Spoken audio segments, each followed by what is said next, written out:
India में जब भी किसी के पास पैसे होते हैं या फिर उनकी जेब अलाउ करती है तो वो अपनी पसंदीदा गाड़ी खरीदने के लिए शोरूम पहुंच जाते हैं। वो ये भी नहीं सोचते कि इस गाड़ी को पार्क करने के लिए उनके पास पार्किंग प्लेस है या नहीं, ना ही शोरूम वाले पूछते हैं। लेकिन ये इंडिया में होता है, जापान में नहीं। गाइस, जापान में अगर आपको गाड़ी खरीदनी है तो आपको पहले स्थानीय पुलिस स्टेशन पहुंचकर पार्किंग के दस्तावेज जमा कराने पड़ेंगे। उसके बाद पुलिस वाले आपको पार्किंग स्पेस सर्टिफिकेट देंगे और उसके बाद ही आप गाड़ी खरीद पाओगे।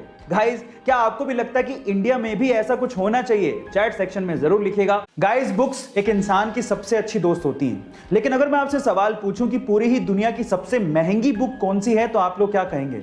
चलिए मैं आपको इसका जवाब देता हूं। उस महंगी बुक का नाम है द कोडेक्स ऑफ लिसेस्टर, जिसे बिल गेट्स ने 1994 में लगभग 30.8 मिलियन डॉलर से खरीदा था, यानी कि 200 करोड़ रुपए के लगभग इसको खरीदा था। लेकिन आज के टाइम पे अगर इन्फ्लेशन जोड़ दिया जाए तो उसकी कीमत 53 मिलियन डॉलर्स के करीब है। इस बुक को लियोनार्डो दा विंसी ने खुद ने लिखा था। बेचना एक आर्ट है।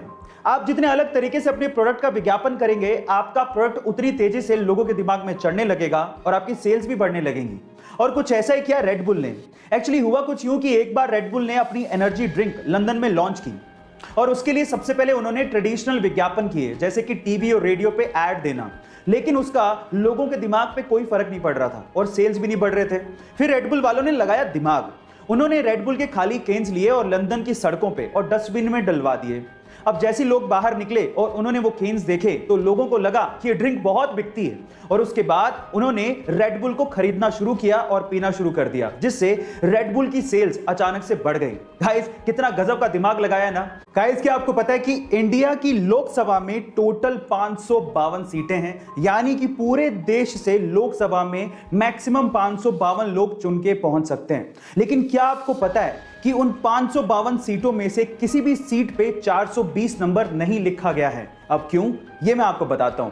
देखिए, आईपीसी की धारा के तहत 420 नंबर फोर्जरी यानी कि धोखाधड़ी के लिए इस्तेमाल किया जाता है और इसी वजह से हमारे किसी भी लोकसभा सीट पे 420 नंबर नहीं लिखा गया है। इनफैक्ट जैसे ही 419 नंबर आता है तो उसकी अगली सीट को 420 नंबर की बजाय 419 ए कहा जाता है। गाइस, क्या आपको ये पहले से इंफॉर्मेशन पता थी?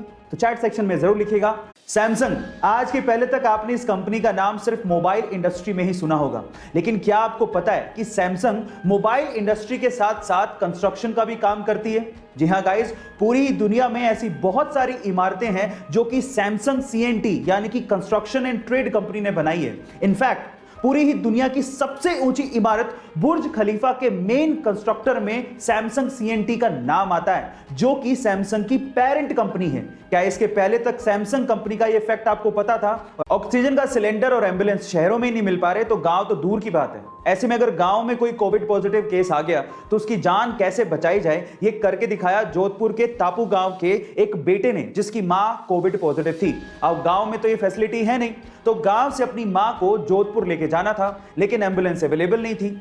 अब उसने बजाय हिम्मत हारने के अपना दिमाग लगाया और जुगाड़ ऐसा किया कि उसने अपनी पहले पिकअप उठाई और अपने जानने वाले के यहां से ऑक्सीजन जनरेटर मशीन उठाई। अब वो मशीन तो चलती थी बिजली से, इसलिए उस बंदे ने एक जनरेटर किराए पे लिया और अपनी पिकअप के पीछे बांध लिया और उसी जनरेटर के थ्रू ऑक्सीजन जनरेटर मशीन को चलाए रखा पूरे रास्ते और अपनी मां को गांव से जोधपुर के बढ़िया अस्पताल तक पहुंचाया और अपनी मां की जान बचाई।